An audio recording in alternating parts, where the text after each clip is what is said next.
Hello and welcome to I Can't Believe It's Not the Mouse, the podcast all about animation, not made by Disney. I'm your host, Octaviano, and this is my official return from hiatus. It's been a long time.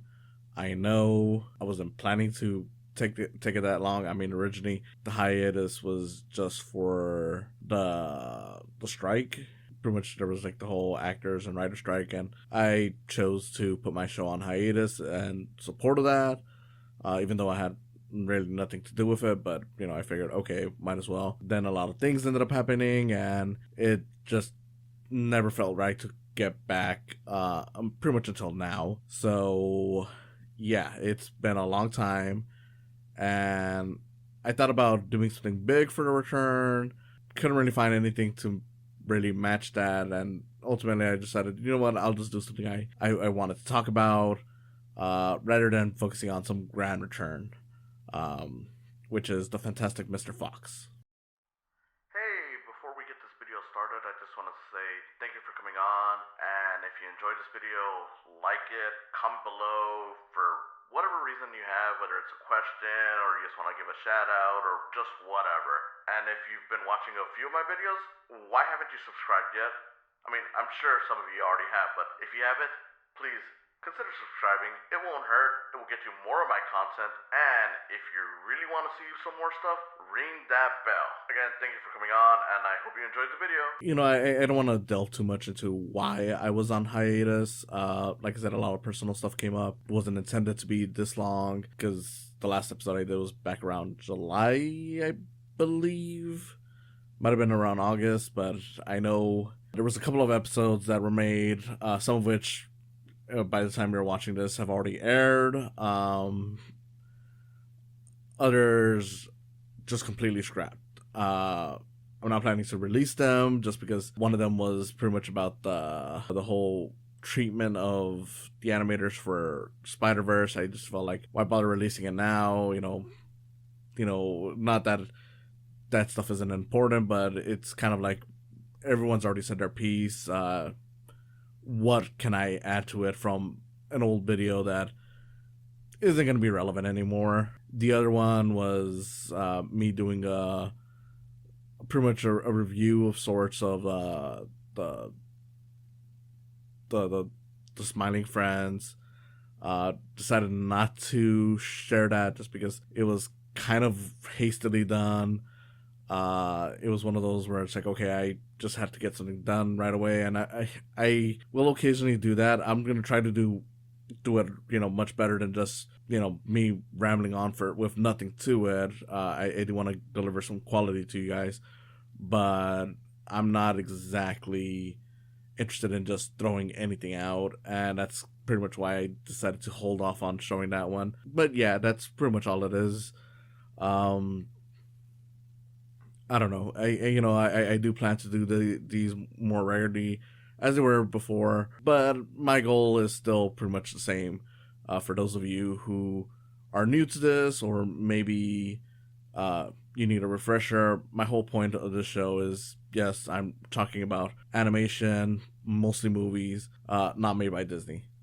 I don't have anything against Disney. I love Disney. I mean, I'm wearing a little hoodie. You can't really see it too well here, but it's of The Mandalorian, so it's not like I'm really, why even bother? It's not like I'm really, that shows it a little better. It's not like I'm really against Disney. It's just that, they have a strong hold on the animation, community.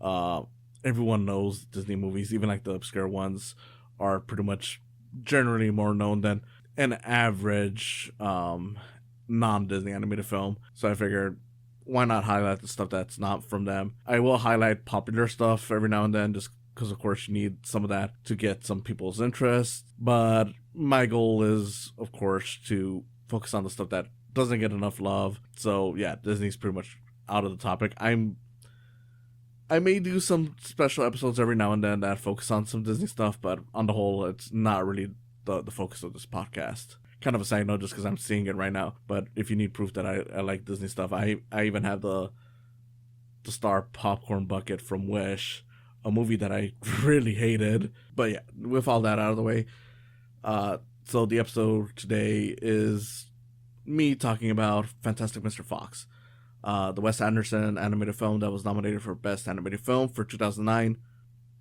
Incredibly strong year for animation, if we're being honest. Based on a Roald Dahl book about a fox that essentially starts a war or a feud, if you want to go with that, against three farmers, Bogus, Bunce, and Bean, who end up essentially screwing over all the animals in the area because they end up driving all the animals nearby them down into the ground, into the sewers, all because they're mad at Fox for essentially stealing their stuff. And it's just Fox, pretty much, the Fantastic Mr. Fox, essentially bringing these people more and more trouble.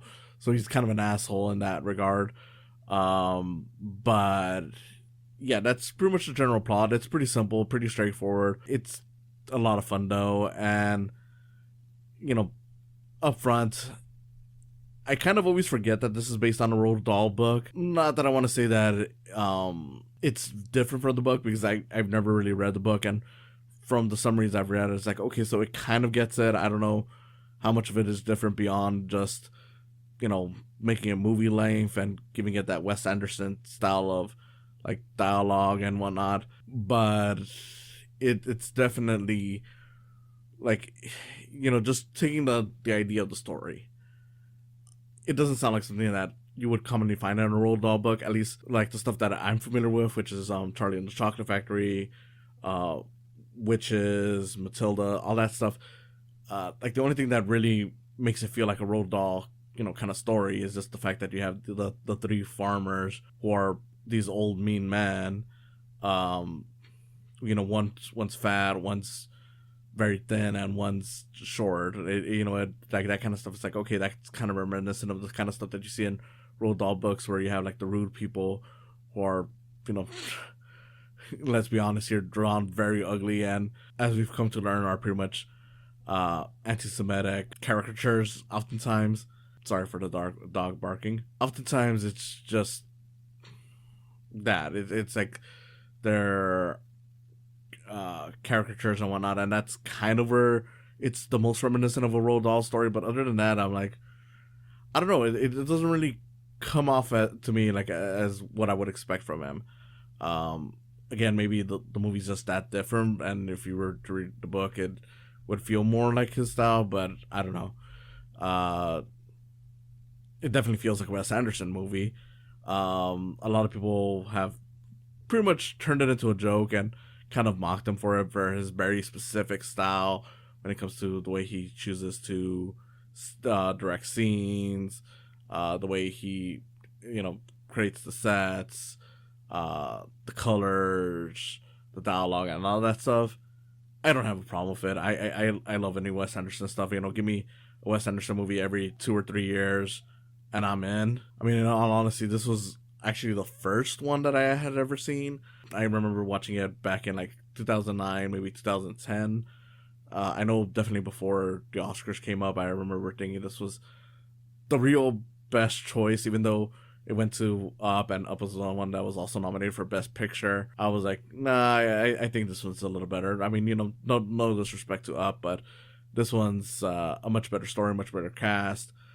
But whatever. The Academy loves Pixar. But yeah, generally speaking, it's very good. It's a very good movie. You have George Clooney in the main role of the Fantastic Mr. Fox, who, like I said, he pretty much messes around with these farmers, and essentially what the whole movie comes down to is that it pretty much starts off where you see Fox with his wife, just as they're about to become parents.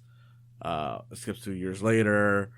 You got eventually their nephew comes in to live with them alongside their son. Fox is pretty much tired of this cozy, normal lifestyle, so he decides to go back to his old ways once he moves up to this nice area which again just screws everyone over. And that's kind of like the consistent thing about the movie is that he's constantly screwing people over, just trying to live out his, you know, his youth, so to speak. It's pretty much like a midlife crisis, because he's pretty much even acknowledging like, look, I'm already this many years old. Uh, my father died, you know, pretty much 2 human years afterwards, which is one of the fun things about the movie is that the movie often showcases like, okay, this is how long it's been, but for animals, this is how it would be. So it'd be like, oh, this is 1 human hour later, but for them, it's like, you know, days. That kind of stuff is neat. And I do genuinely like how the movie presents itself because it's like, okay, you know, to the humans, the animals are pretty much the way you know, like the animals normally act, but they do acknowledge that they, you know, dress up in clothing, that they have their own society and whatnot. So it's kind of like, it's kind of messed up that they're even treating them so badly, but it, you know, that adds to the charm of the whole story. It's just an all around pleasant time of just this loser, or at least guy who has seen better days, struggling to deal with, you know, a mundane life. So now he's trying to reclaim his former glory and inadvertently ends up screwing over everyone, or not, because of course as the movie goes along he constantly finds ways to outsmart the farmers, and it always ends up going on their side even if they're in a bad situation, which of course is funny.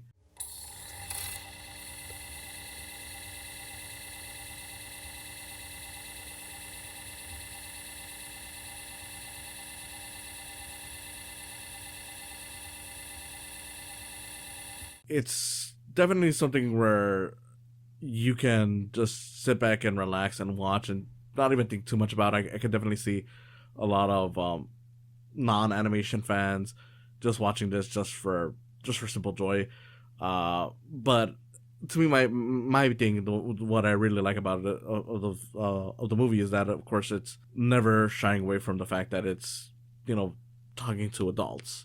Like, yeah, they do try to censor, for example, like the language in the movie. Instead of saying, you know, fuck or shit or any of that stuff, they just say cuss in place of that. Like they literally just say, oh, you know, are you cussing with me? Cuss you, you know, that kind of stuff. And you'd think it would get annoying, but it's always fine. Like you never get bothered by it. At least I never did. I always thought it was kind of funny how they went about these things. And it's something where it's like, yeah, you can watch with your kids, but if you're an adult just looking to watch a nice movie about a guy, you know, maybe just going through similar things as you were, it's like, okay, adulthood's not fun. Again, it is a fun time for that. If you watch it with your kids, you'll probably get more out of it than they will, just because I feel a lot of the dialogue, you know, feels more to adults than the kids, even if they're not actually swearing. But I could still see some kids liking it. I mean, when I saw this, I was about, you know, 15, 16. So, you know, it's not like I was that old yet when I saw it. I was definitely older than, you know, a kid, but, you know, I was definitely into it. And of course, the animation itself is fun to watch. It's a stop motion feature, but you do get some, like, I don't want to say hand drawn animation in there, but like some of the effects are pretty much done like where it's like, okay, that's like a drawing of a water drop, or something like that. You get that kind of stuff in this. It's of course very much a Wes Anderson movie. Like, if you've never seen a Wes Anderson movie, you'll definitely know what one is like after watching this one. If you've seen a Wes Anderson movie, if you weren't aware that this was a Wes Anderson movie, you'd pretty much figure it out right away. And not just because his name comes up, but just because the way the movie looks, like just the way everything's framed. It's almost like, yeah, this guy was born to do animation, and it's a shame he doesn't do more. Like, he's done, of course, another animated movie, which I'll have to talk about someday, which is Isle of Dogs. And of course, there's been some animated segments and other stuff like in the French the French Dispatch. There's a whole chase scene that's done into uh, his most recent one, Asteroid City, had a whole scene with an alien, and the alien was done in stop motion. So it's not like he's abandoned animation. It's just that I'm like, I kind of wish he would do some more. Like he clearly has the knack for this stuff, and it's just always impressive to see this much love and consideration going into an animated feature. Like it's definitely a stop motion movie, but it doesn't feel like your typical like Wallace and Gromit or Rankin Bass, some Christmas specials, or even Leica. Like it definitely has its own um vision to it, I guess I could say, um where everything looks neat. You can see the effort, you can see, the budget is on there, but there's also kind of a cheap, I don't know if that's the right word, and that's probably insulting, but it also feels kind of like a cheap animator feature, like in terms of like some of the movement is kind of stiff at times, and it's pretty much intentional. So it's not like it's something where it's showing like, oh well, they didn't have the budget to properly animate this one bit, but there's definitely times where it looks more stiff than it normally is. So in that regard, I would imagine it's probably you know an intentional thing, but uh, I don't know. It's weird to describe without actually just showing you how it looks. Like you got the forest creatures, who of course are all very fuzzy, and as a result, you can see that there's constant movement with a lot of their fur whenever they're being animated, where it's like it's kind of, I don't want to say going all over the place, but you can see that it's definitely being touched as these characters are moving. The human characters are more, I want to say detailed, but I don't know if that's also the right word in that scenario. Uh, but you can see how extremely ugly they are as people. They're very unpleasant to look at, but intentionally. It's not like in a way where it's like, oh, this is an ugly character, and I just don't want to see them. It's like, okay, this is a character that the filmmakers essentially already knew. Like, okay, this is gonna be a character that's not meant to look pleasant because they're not pleasant. So as a result, they're not pleasant to look at. I don't know. Your mileage may vary on that. I know a few people who have found the animation in this to be ugly, especially once you get to like Isle of Dogs.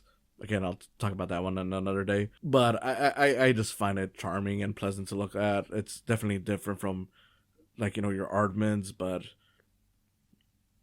there's nothing wrong with that. I enjoy a different style. I enjoy seeing the effort being put in from people who clearly have a care for this, and they do. You can see that this was not something where it's like, oh, a filmmaker just decided to make some easy money because they were taking an adaptation from a fairly well-known author and just making it into a movie to make money. No, it's not that. You can see they animated it with passion, and the story being told was done really well. Again, I'm not sure how accurate it is to the book. As far as I know, it doesn't seem like it does anything that's too wrong with it. Like the ending with the farmers, essentially just deciding to forever wait for Fox and the other animals to reappear. Is pretty much from the book, even if it's done differently. Because I believe in that version it was like they were waiting by the tree, whereas this one they're waiting by the sewer where they were most recently trapped in.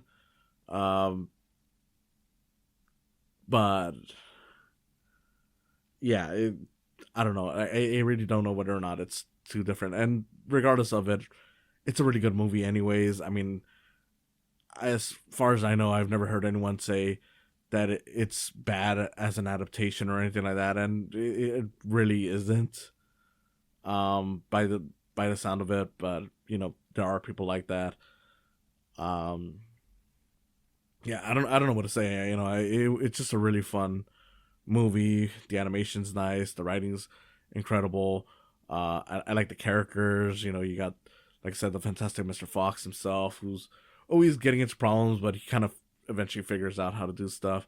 The wife, who's kind of aware of all of his BS, but is still willing to stand by him. His weird son, who is desperate to be an athlete and live to like the standards of the father, even though everyone tells him like, well, you're not.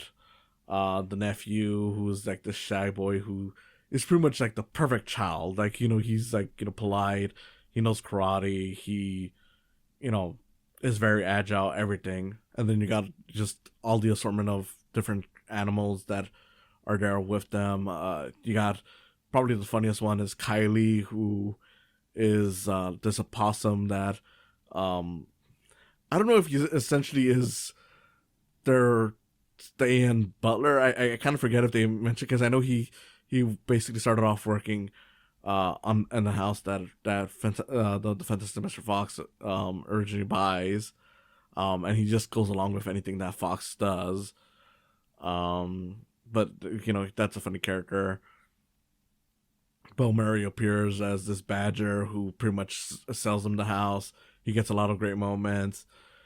And then, of course, you got the villains, who are a ton of fun. They have a song, like pretty much they have a whole song that kids have sang about the villains, Bogus Bunsen Bean, which is both really catchy and kind of creepy. And they really do use it in great effect towards the climax, where they're like, you know, doing the whole face off with them. It's really great stuff. And again, the animation is just really nice. Like they do play around with it a lot. Like there's a lot of fun angles that they use. One in particular that I really like was at one point towards the end of the movie, when they're doing like a rescue mission. Fox essentially has to distract this beagle with rabies, and they do a lot of POV shots from him holding the squeaky toy to the dog chasing him, and that whole thing just looks a lot of fun, and you could pretty much see just again like how much effort was put into creating this movie. It never looks flat, even if sometimes the movement is a little stiff, which gives it a kind of a cheap look to it. Again, that may be the wrong word to use.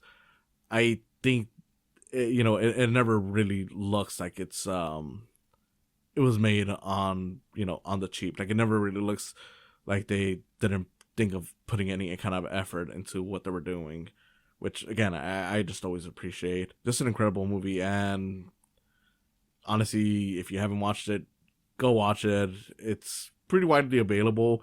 I don't know if they still have it on Disney Plus, because I know it was on there for a while since Disney bought off the rights from Fox, or bought Fox, and you know they now own whatever. You get what I'm saying.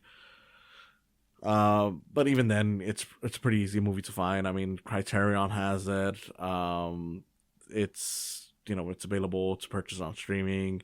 I would recommend going physical, but you know, whatever you have to do to watch it, it's definitely well worth it. Like I said, way back when this whole thing started, I actually prefer it over Up, that year's winner for Best Animated Film.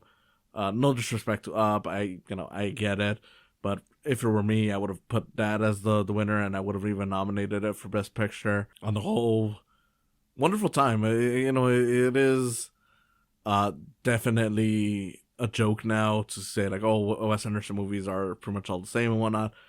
Again, if you're an action fan, I think that's overblown, and you know there is a lot of charm in each of his individual films. But this is definitely one of the higher ones. That may be just because it was the first one I saw, and I that's the one that I got introduced to. But for the most part, really fun movie. I can't really find any reason to not recommend it. So yeah, go watch it if you haven't.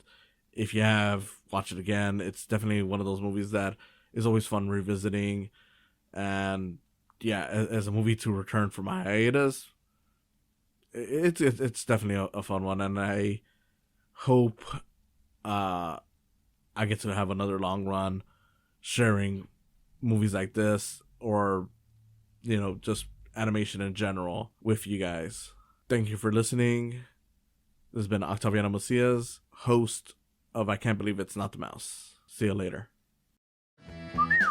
What's this thing you do, the whistle with the clicking sound? That's my trademark. Thank you for coming on today. If you enjoyed this, please consider subscribing to my YouTube channel where you'll see video versions of these podcasts. And if you just want to listen to them, there's always the option of just following the podcast on their various sites, whether it's Spotify, Podbean, or Apple Podcasts. Whatever you choose, I hope you continue enjoying these. And if you want to support me even further than that, there's always the option of Patreon. In any case, again, thank you for listening, and I hope you have a wonderful day.